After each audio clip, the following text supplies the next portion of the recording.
From the Seattle subreddit, here are the faces of ICE. Shout out to user WookieLeaks on the site for the photos, because it is very, very important. These men who have been photographed by activists and posted online are an imminent threat to you, to your neighbors, to your loved ones, to your community, to your friends, to your family, to the sanctity of life, to the goodness of humanity, to democracy. These men, these thugs, carry out fascism just so people like Alex Karp, Peter Thiel, the private industry complex like Core Civic and Geo Group, and many other oligarchs can make ridiculous amounts of money by abducting their fellow human beings. You should know these people because it tells you everything you need to know about them, what they stand for, what their morals are, and how they can continue serving this current administration, all because they either needed the $50,000 signing bonus, they were broke, they could have been pardoned for their role in January 6th, and a quid pro quo took place that they join ICE. They are a white supremacist and enjoy what they do every day, or various other reasons. Here's the thing. Laura Jedeed, a freelance journalist and a veteran who broke one hell of a story, is going to show you how ICE is hiring practically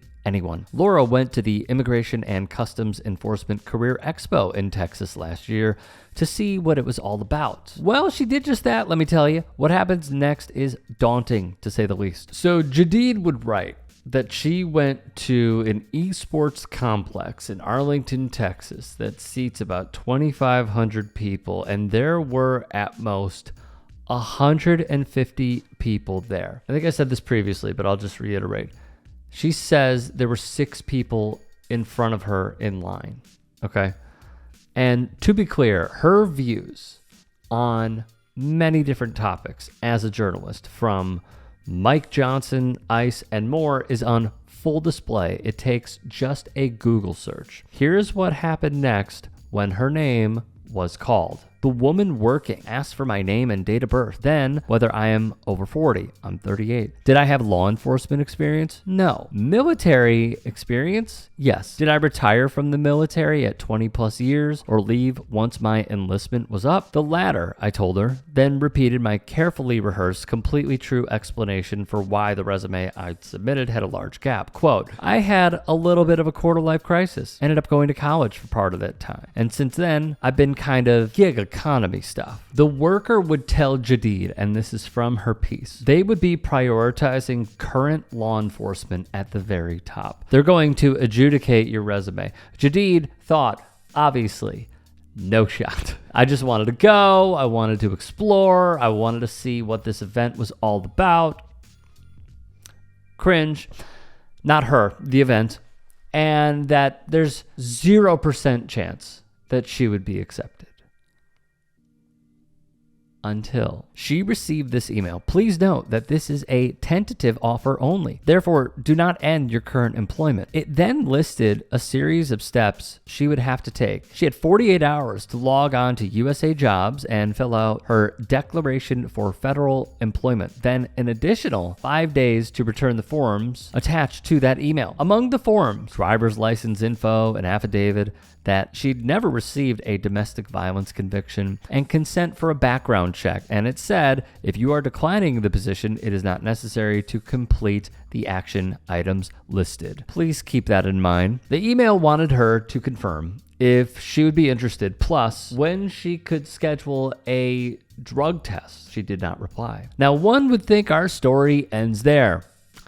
It does not. Somehow, despite never submitting any of the paperwork they had sent her, the background check, ID info, domestic violence affidavit, 0. Okay, she did 0 of that. ICE offered her a job anyway. According to the application portal, her pre-employment activities were still pending, and yet it showed Jedeed accepted the final offer, that her onboarding status was EOD, entered on duty, the start of an enlistment period. She would write that she looked over everything, even saw an exclamation mark next to onboarding. Your EOD has occurred. Welcome to ICE, it reads. The next 2 paragraphs. I clicked through to my application tracking page. They'd sent my final offer on September the 30th. It said, and I had allegedly accepted. Welcome to ICE. Your duty location is New York, New York. Your EOD was on Tuesday, September 30th, 2025. By all appearances, she would put in this article that is a must-read for Slate, I was a deportation officer. Without a single signature on agency paperwork, ICE had officially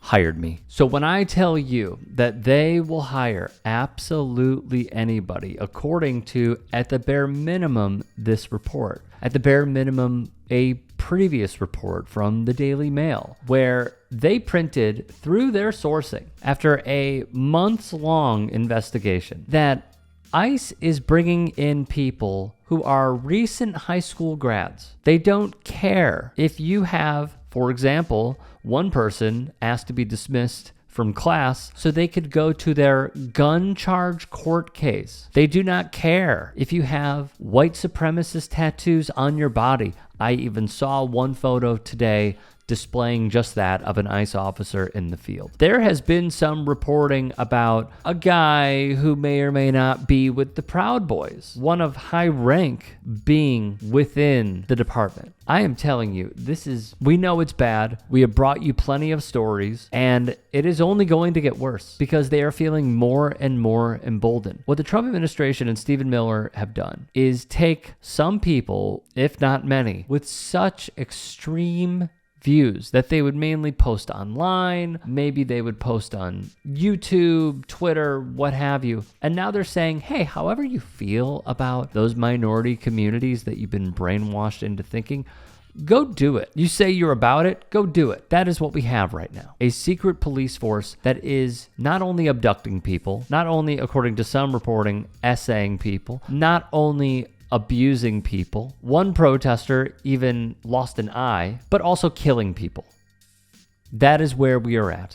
Hey, I appreciate you watching. Now, if you can, please do become a channel member by going to youtube.com/TYTSports and clicking the join button. If that's too much for you, you can just go to tyt.com/join to become a member. It helps all of us out here at the Young Turks and keeps our network afloat. In addition, you could follow me on my socials on Twitter, Instagram, and TikTok. Appreciate the love. Have a great day. Calling out elite people in comedy should be the rule of thumb. I think Donald Trump's hair is actually another creature. Yeah. The hair's like going, good night, Donald. Good night, Donald. There we go. Maybe it goes out. It goes out and makes money while he's asleep. Yeah. There is something about punching down that feels taboo, and punching up is the way to go. Crack's not really my thing, but if it was, it would be fine if I was on that side. Wow. Don Jr.'s on coke. It is very important, the work that the Jordan Kleppers are doing, the work that the Good Liars are doing, the work that our team here at the Turks are doing, and many more. Used to see these tackles, now they tackle. Oh, head-on-head collision, bing, flag, football's become soft. You have Trump doing sound effects for tackles. The choice could not be more clear. Let's not beat around the bush about it.